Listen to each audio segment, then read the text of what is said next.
bonsoir. Merci de nous rejoindre sur notre télévision pour vous informer. Bienvenue à ce journal. Voici tout de suite le sommaire. Célébration de la journée mondiale de lutte contre l'exploitation sexuelle ce 4 mars. Environ 500 000 femmes en sont victimes chaque année à travers le monde. Et à Lubumbashi, sur les 243 cas reçus pour l'année 2012, 225 étaient des filles mineures. Et puis dans la commune Kenya, le taux de personnes touchées par le choléra a sensiblement diminué. L'annonce a été faite ce 4 mars par le bourgmestre de cette commune. Une fois de plus, madame, monsieur, bonsoir et bienvenue à ce journal. D'abord, cette information à Goma, un appareil Fokker 50 de la compagnie d'aviation CAA s'est écrasé ce lundi 4 mars en fin d'après-midi. L'appareil amorçait les manœuvres d'atterrissage par mauvais temps. Selon les premières informations recueillies sur les lieux de l'accident, l'avion venait de Lodja au Kassai oriental pour Goma. 30 passagers étaient à bord. 5 corps viennent d'être retirés de la carcasse de l'appareil qui est complètement détruit. 3 survivants ont été immédiatement conduits à l'hôpital. Je l'ai dit en titre institué en 2009, la journée mondiale de lutte contre l'exploitation sexuelle est célébrée chaque 4 mars. L'exploitation sexuelle qui n'est pas à confondre avec violence sexuelle. Et à travers le monde, environ 500 000 femmes en sont victimes à Lubumbashi pour l'année 2012. Sur les 243 cas reçus, 225 étaient des filles mineures, parmi lesquelles 53 en sont tombées grosses. Suivez à cet effet M. Guy Kiteux, il est psychologue, expert en santé mentale. Il est au micro de Léon Magloire. L'exploitation sexuelle, c'est une pratique qui est courante à travers le monde, à travers laquelle les femmes sont utilisées à des fins commerciales. Et d'autres femmes sont utilisées à des fins propres, juste pour générer des revenus. Les hommes comme les femmes peuvent être victimes d'une exploitation sexuelle. En ce qui concerne la ville de Lubumbashi, l'année passée, en 2012, sur les 243 victimes de violences sexuelles que nous avons assistées dans la ville de Lubumbashi, 225 étaient des mineurs, contre 18 cas des adultes. Donc, vous comprenez avec moi que c'est souvent les filles mineures qui sont victimes d'exploitation. On rencontre dans des hôtels, dans des bars, des jeunes filles, des mineurs, la plupart, qui sont exploitées à des fins de générer des recettes pour les hôtels. Une violence sexuelle est utilisée sur une fille pour des pratiques magico-religieuses, pour juste punir la fille, mais tandis que l'exploitation sexuelle, l'objectif est de gagner quelque chose, de tirer un bénéfice en utilisant la fille ou en utilisant la femme. Monsieur Guy Tuité, psychologue et expert en santé mentale, était au micro de Léon Magloire Monga. Sur une centaine de personnes atteintes par l'épidémie du choléra à la commune Kenya à ce jour, il n'en reste plus qu'une vingtaine. Précision donnée par le bourgmestre de cette municipalité. C'était à l'issue d'une réunion qu'il a tenue avec quelques cadres de base de sa commune. Les détails dans cet élément de reportage.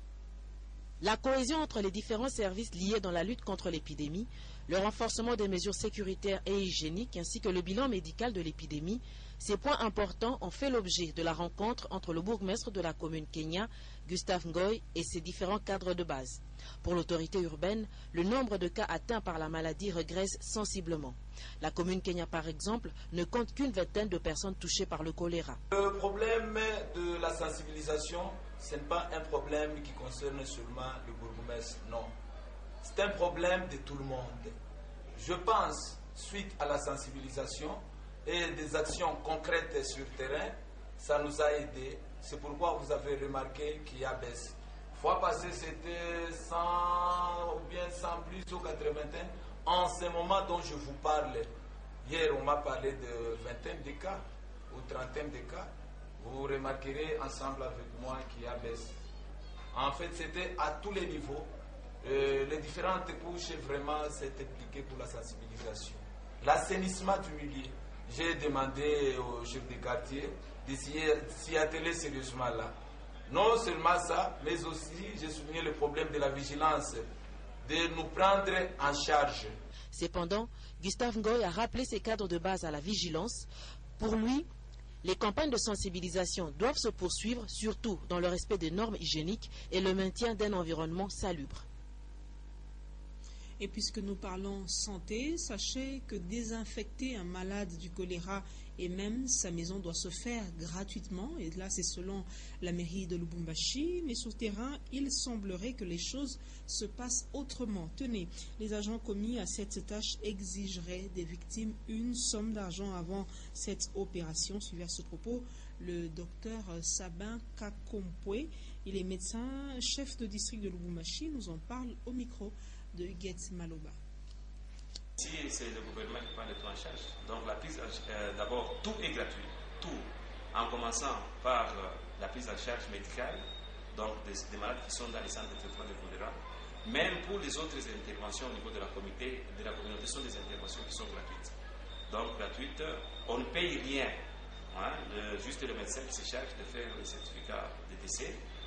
C'est la mairie qui donne la terre pour les caveaux et nous avons des sacs mortuaires et puis la Croix-Rouge qui travaille en partenariat avec nous. Donc la Médecins Sans Frontières donne les sacs mortuaires et puis la Croix-Rouge qui est là, qui travaille en partenariat avec nous. On prend, tout est gratuit, tout, il n'y a rien à payer, rien absolument rien.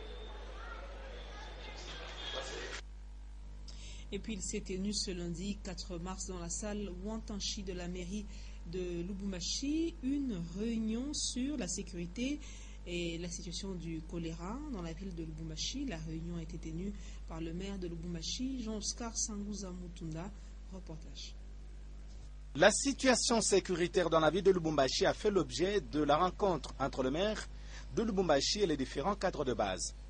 D'où la présence dans la salle du procureur de la République, les représentants des écoles, des églises, les administrateurs de marché, la police nationale congolaise et autres. S'agissant de la sécurité, le maire de la ville a demandé à la population d'être vigilante et de ne pas se fier aux différentes spéculations faites par les personnes mal intentionnées et surtout de faire confiance à la police nationale congolaise et au corps militaire, car le problème de sécurité est une affaire de tous.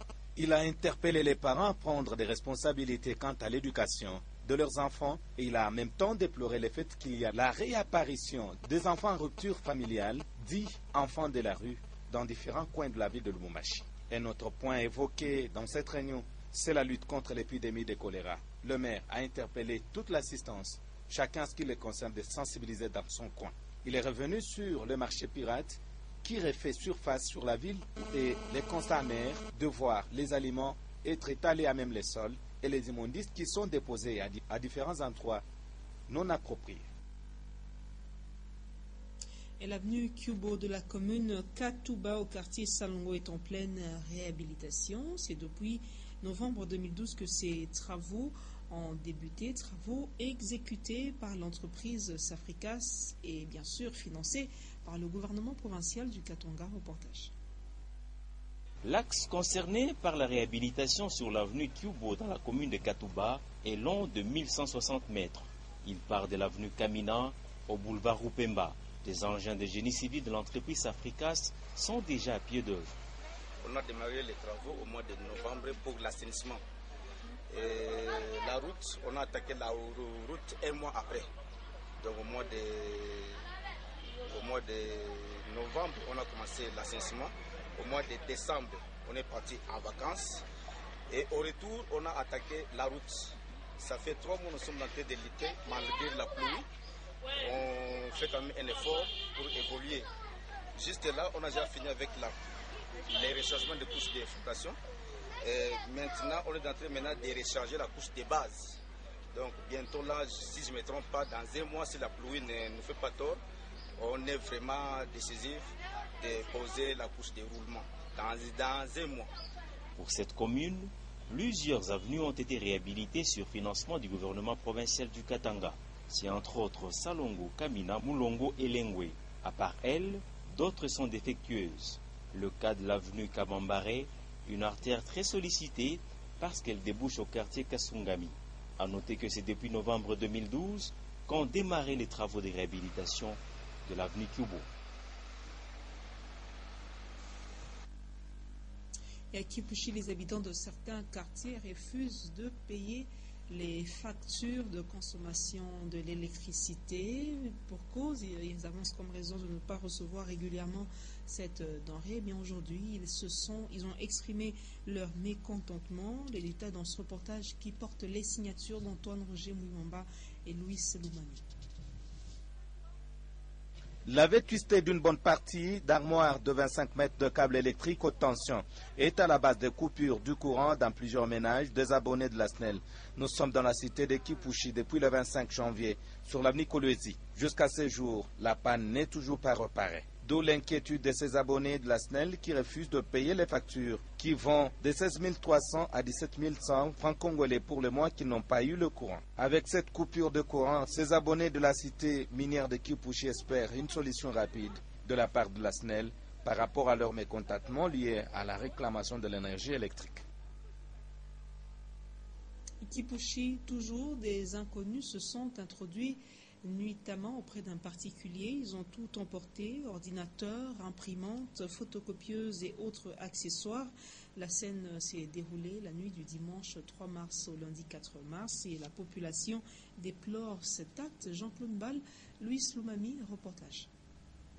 L'insécurité refait surface dans la cité minière de Kipushi. La dernière victime en date, c'est François Kabamba, responsable d'une bureautique située à l'angle des avenues Congo et Kampemba. Les inciviques se sont introduits dans sa bureautique la nuit du dimanche 3 au lundi 4 mars. Ils ont tout emporté. Immédiatement après, il est allé porter plainte contre inconnus au bureau de la police. D'après les habitants de Kipushi, ces genres de situations se produisent chaque fois qu'il y a coupure d'énergie électrique pour raison de délestage.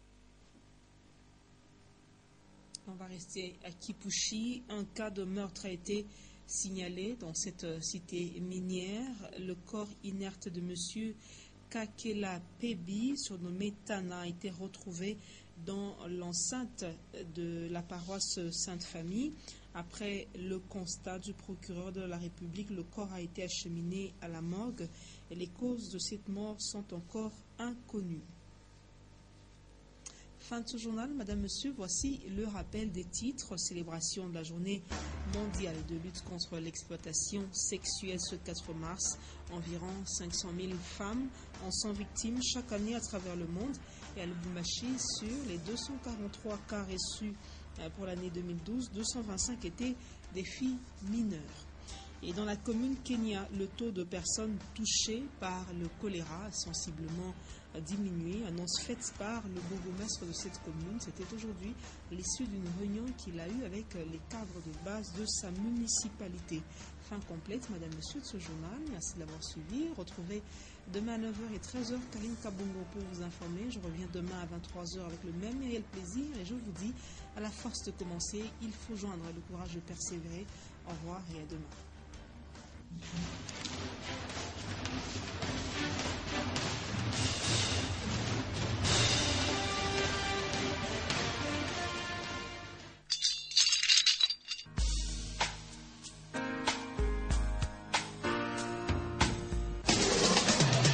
Programmation musicale.